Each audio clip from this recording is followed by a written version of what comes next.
My name is Maria Keller and I'm a digital artist from Mexico. On this tutorial, I'll teach you how to create an animated GIF in Adobe After Effects using the help of Illustrator and Photoshop. So let's begin.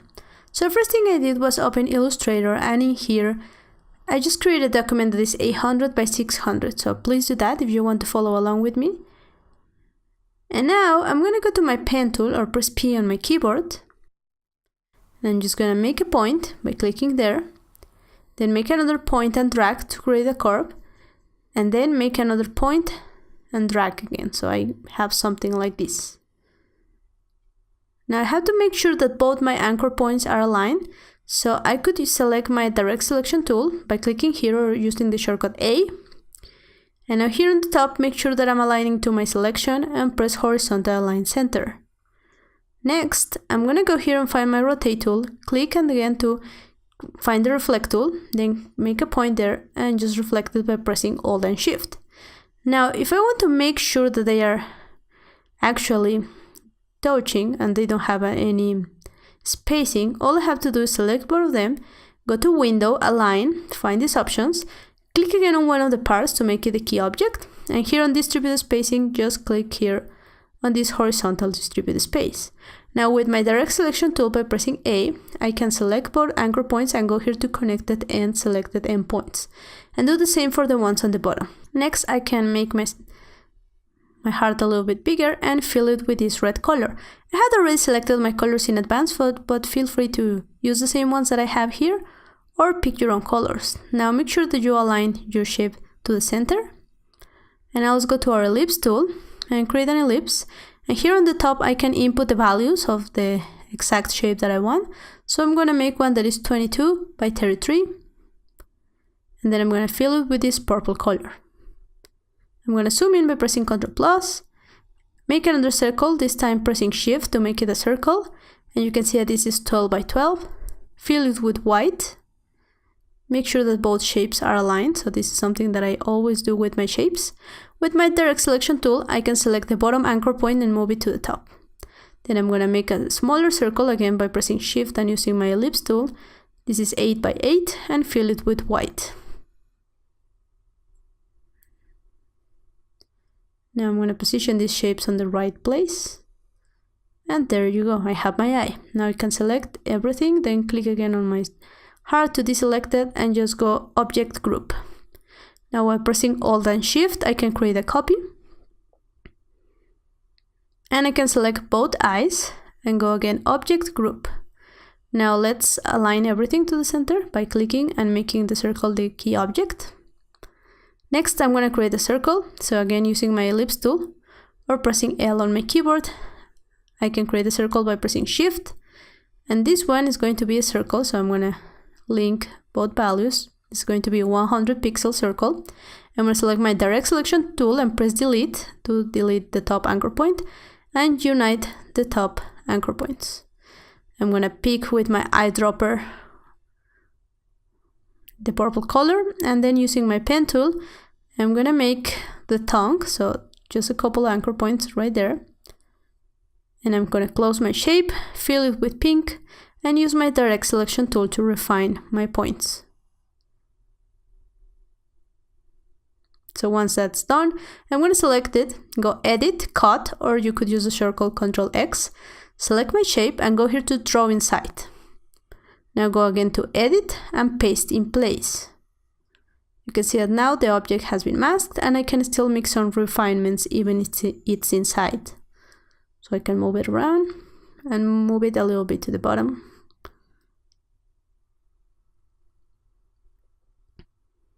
So now all I have to do is make sure that everything is aligned and that my proportions are correct.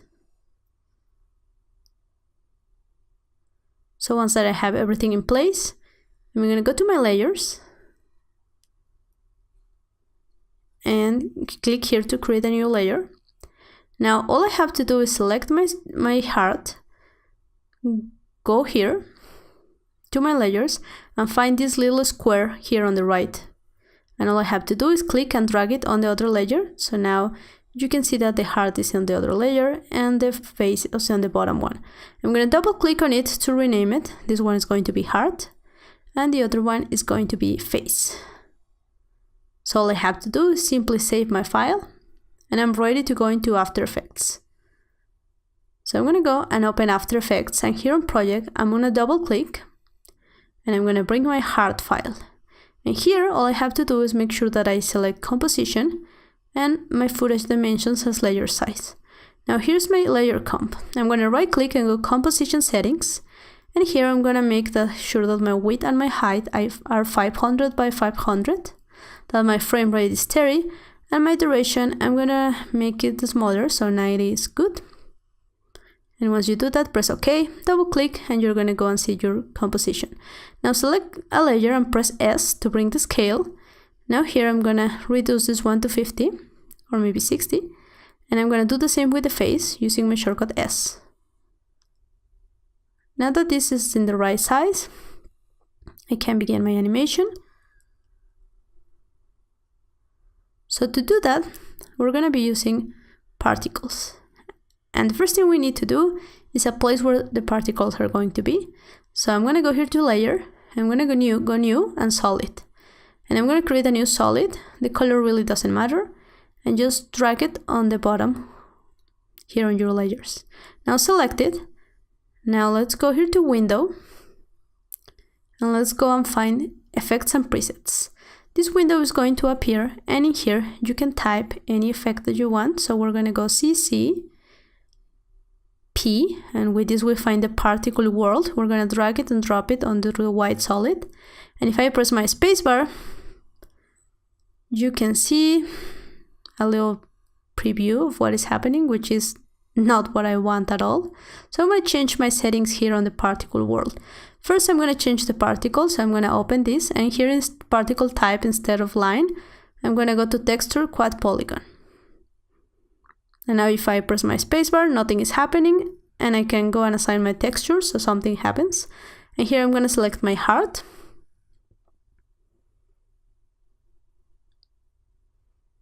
So now if I press my spacebar or move around you can see that I have the hearts right there.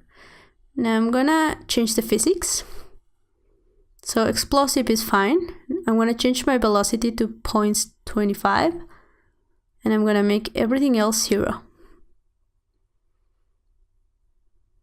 So now you cannot see them because they are behind my heart, but that's okay. Now I can go here to my longevity and change it to 2.50.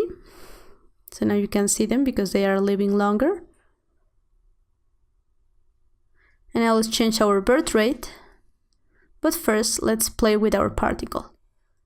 Let's change our rotation speed to 44. Our initial rotation to 0. Our birth size to 1. And our death size to 0. Our size variation is going to be 100, as well as our max opacity. So now if I have a little preview, you can see that they are right there, but again, they are below my heart, so we cannot see them properly. So to fix this, I'm going to go to my producer, and I'm going to change my radius on X to be 0.9, and change my radius on Y to be again 0.9, so 0.9. And the C, I'm going to leave it as it is. So now you can see them more because they are being produced in a wider area. So that's okay. And I'm going to go to my heart, right click, composition settings, and I'm going to change my background color to white. This way I can see them better. Now I'm going to go to my white solid, and you can press T to bring your opacity.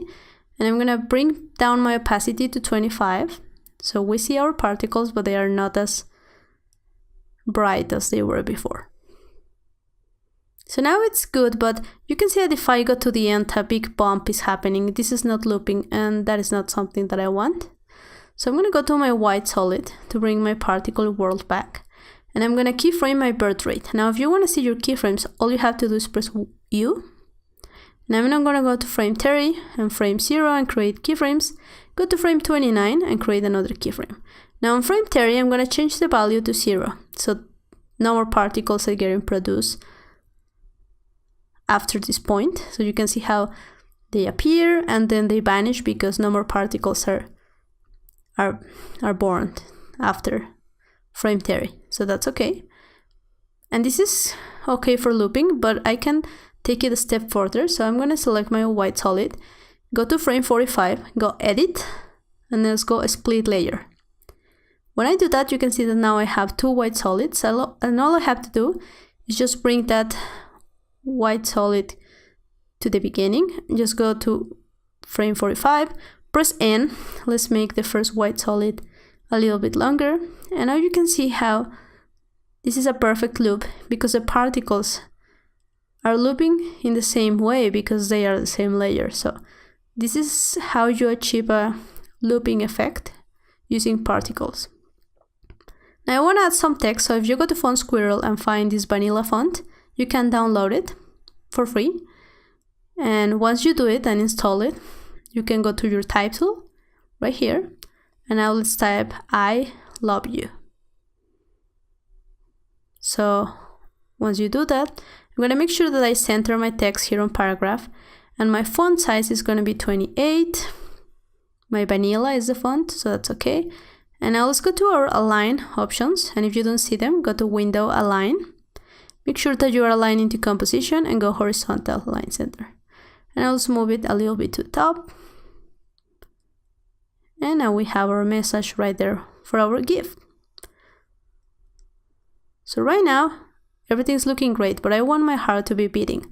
So I'm going to go to my heart and I'm going to press S to bring the scale. And I'm going to add keyframes to the beginning and end. So on frame 0 and on frame 45. Then I'm going to go to Window Wiggler to bring these options. I'm going to select both keyframes and then go here and have a frequency of 4 and a magnitude of 5. And then just simply apply. Once you do that, you're going to see that some keyframes have been placed, and now your heart is beating. So just as simple as that, you get a perfect looping effect. Now all you have to do is go File, Export, Add to Render Queue. And once in here, you can select your output. So a good format is QuickTime, probably, for you, because it's good format. And here for the codec, select animation. It's a little big, but it's okay. Or you could go to something like H.246. Now let's just select where we want to save our file and just click Save. I'm getting a warning because I had already saved it, and just hit Render.